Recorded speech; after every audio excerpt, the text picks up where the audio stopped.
So hello and welcome to my YouTube channel. तो कल हमने स्वर पढ़े थे और आज बारी है व्यंजनों को पढ़ने की।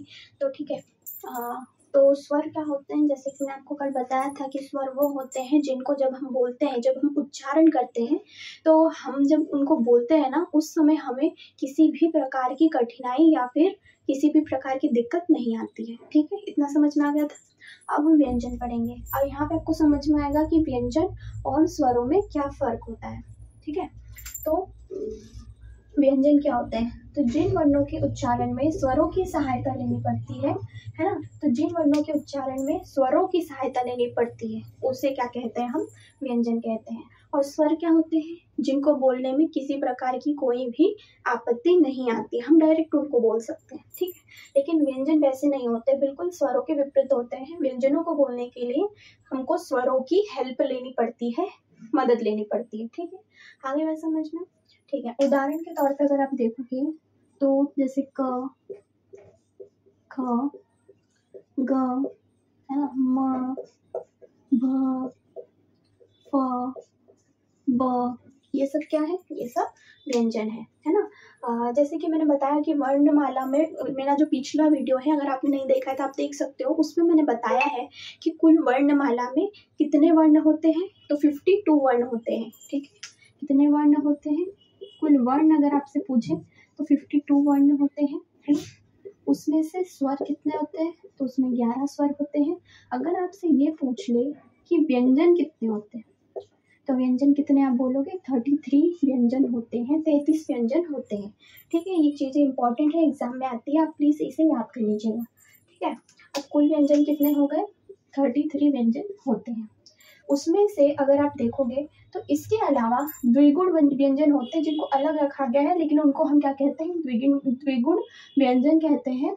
जैसे कि ड और ड, है ना। ये दो ऐसे व्यंजन हैं जिनको हम क्या बोलते हैं? द्विगुण व्यंजन बोलते हैं। ठीक है, अब व्यंजन के प्रकार हम पढ़ेंगे जिसमें हम 4 उनको भागों में बांटा गया है। ठीक है, और इसमें भी बहुत सारे भेद छुपाए गए हैं। तो पहला हम पढ़ेंगे उच्चारण के आधार पर कितने व्यंजन होते हैं, है ना। यानी कि जब हम बोलते हैं उच्चारण के आधार पर, मतलब जब हम बोलते हैं, जब हम किसी व्यंजन को बोलते हैं तो उस हिसाब से कितने प्रकार होते हैं व्यंजन के, है ना। फिर उसके बाद दूसरा हम लोग पढ़ेंगे उच्चारण स्थान के आधार पर। यानी कि उच्चारण स्थान का मतलब ये होता है कि जब हम कोई भी व्यंजन बोलेंगे, है ना, तो वो हमारा जो कंठ है ना, बहुत सारे ऐसे व्यंजन होते हैं जो कि हम कंठ यानी कि गले से बोलते हैं। बहुत सारे ऐसे होते हैं जो हम दांतों की सहायता से बोलते हैं। बहुत सारे ऐसे व्यंजन होते हैं जो कि जीभ, हमारी जो जीबान होती है ना, उनके सहायता से हम उनको बोलते हैं। ठीक है, तो अलग अलग प्रकार के यहाँ पे है। तो उच्चारण स्थान के आधार पर कितने होते हैं हम वो पढ़ेंगे। फिर श्वास की मात्रा के आधार पर, है ना, यानी कि श्वास की मात्रा का मतलब है कि जब हम कोई सांस लेते हैं ना, तो व्यंजन को बोलने में हमारी कितनी सांस जो है वो हमको खींचना पड़ रहा है या छोड़ना पड़ रहा है, उस आधार पर जितने व्यंजन होते हैं उतने हम इसमें पढ़ेंगे, है ना। फिर आखिरी में पढ़ेंगे स्वर तंत्रियों के आधार पर। स्वर तंत्रियों के आधार पर कितने व्यंजन होते हैं वो हम पढ़ने वाले हैं। ठीक है, तो चलो अब स्टार्ट करते हैं फटाफट। तो अब यहाँ पे देखिए, है ना, हमने सबसे पहले मैंने क्या बोला था? उच्चारण के आधार पर कितने व्यंजन होते हैं हम वो डिस्कस करते हैं, है ना। तो उच्चारण के आधार पर यानी कि उच्चारण यानी कि बोलना, जब हम किसी भी व्यंजन को अपने मुंह से बोलेंगे, है ना, जैसे क, ख, ग, घ, न, फ, ब, म, र, ल, व, है ना, ये सब व्यंजन है। अब इन व्यंजनों को जब हम अपने मुंह से बोलते हैं तो उसके आधार पर कितने व्यंजन होते हैं, है ना। तो पहला है स्पर्श व्यंजन। पहला कौन सा है? स्पर्श व्यंजन। ठीक है, तो स्पर्श व्यंजन क्या होते हैं? जिन व्यंजन वर्णों के उच्चारण में हवा मुंह से अलग अलग भागों को छूकर निकलती है ना।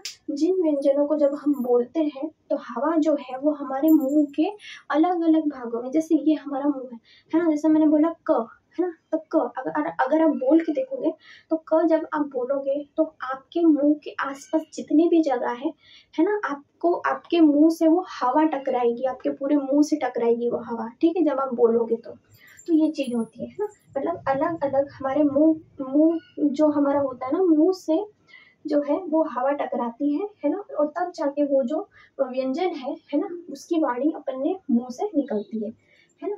तो जब भी हम किसी व्यंजन को बोले और हमारे मुंह में हवा जो है वो हमारे मुंह के अलग अलग भागों को टकराती है ना, तो उसे हम क्या कहते हैं, स्पर्श व्यंजन कहते हैं, है ना। अब स्पर्श व्यंजन कितने होते हैं, स्पर्श व्यंजन टोटल 25 होते हैं। कितने होते हैं, 25। तो ऐसे मैंने आपको कितना बताया था कि 33 व्यंजन होते हैं, है ना। क्या बताया था, 33 व्यंजन होते हैं, ऐसे 35 होते हैं टोटल, ठीक है। 35 उन दो को मिलाकर बनते हैं, किन दो को, ड और ड, इन दोनों को हम क्या बोलते हैं, द्विगुण व्यंजन। कौन से व्यंजन, द्विगुण व्यंजन। कौन कौन होते हैं, ड और ड, ढक्कन का और दंतों का, ठीक है। तो ड और ड जो है वो हमारे क्या है, द्विगुण व्यंजन होते हैं। अब स्पर्श व्यंजन कितने होते हैं, स्पर्श व्यंजन उसमें से 35 में से 25 होते हैं स्पर्श व्यंजन, है ना, जिनको 5 वर्गों में बांटा गया है। एक तो है क वर्ग, एक है च वर्ग, फिर है ट वर्ग, त वर्ग और प वर्ग। क वर्ग में कौन कौन से व्यंजन आते हैं, तो क में कौन कौन से आ जाएंगे, क, ख, ग, घ और ल, ठीक। ये 5 इसमें आ जाएंगे क में। फिर च वर्ग में क्या आ जाएगा, च, छ, ज, झ और य, ठीक। फिर ट वर्ग में क्या आ जाएगा, ट, ठ, ड, ढ और ण, है ना। त वर्ग में क्या आ जाएगा, त, थ, द, ध और न। प वर्ग में कौन कौन से आ जाएंगे, प, फ, ब, भ और म, है ना। अगर आप इनको गिनोगे तो ये टोटल 25 होंगे, ठीक है। तो टोटल कितने 5 वर्ग होते हैं स्पर्श व्यंजन में, है ना। उच्चारण के आधार पर स्पर्श व्यंजन में 5 वर्ग होते हैं, क वर्ग, च वर्ग, ट वर्ग, त वर्ग और प वर्ग, ठीक है। क वर्ग में कौन कौन आता है, क, ख, ग, घ और ड़। च वर्ग में क्या आता है, च, छ, ज, झ और इन। ट वर्ग में क्या आता है, ट, ठ, ड, ढ, ण। त वर्ग में क्या आता है, त, थ, द, ध, न। प वर्ग में क्या आता है, प, फ, ब, भ और म। और ये कितने होते हैं, टोटल 25 स्पर्श व्यंजन होते हैं, ठीक है। आगे बात समझ में। तो चलिए अब हम सेकंड पे चलते हैं।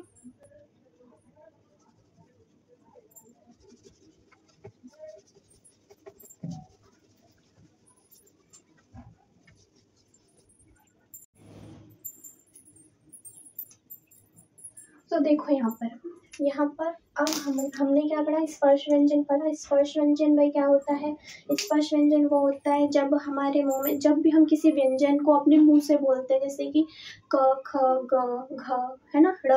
तो जब भी हम इन व्यंजनों को अपने मुंह से बोलने की कोशिश करते हैं तो क्या होता है, हमारे मुंह से हवा जो है वो हमारे मुंह के अलग अलग कोनों से टकरा कर बाहर आ जाती है, ठीक है। तो उसे हम स्पर्श व्यंजन कहते हैं। अब हम सीखेंगे अंतरिस्थ व्यंजन। दूसरा प्रकार क्या है, उच्चारण के आधार पर दूसरा प्रकार है अंतरिस्थ व्यंजन। अब अंतरिस्थ व्यंजन क्या होता है, तो जिन व्यंजनों का उच्चारण करते समय जीभ मुंह के किसी भी भाग को नहीं छूती, है ना। जैसे फॉर एग्जाम्पल ले लो, उदाहरण के रूप में जैसे मैंने बोला य, है ना, य बोला मैंने, तो यह एक क्या है, अंतरिस्थ व्यंजन होता है ना। और इसकी डेफिनेशन क्या है कि अंतरिस्थ व्यंजन क्या होते हैं, जिन व्यंजनों का उच्चारण करते समय जीभ मुंह के किसी भी भाग को छूती नहीं है। आपकी जो जीभ है ना, आपकी जो ज़बान है वो आपकी ज़बान आपके किसी भी मुंह के कोने को नहीं छूती हो बोलते समय। जैसे आप बोलो य,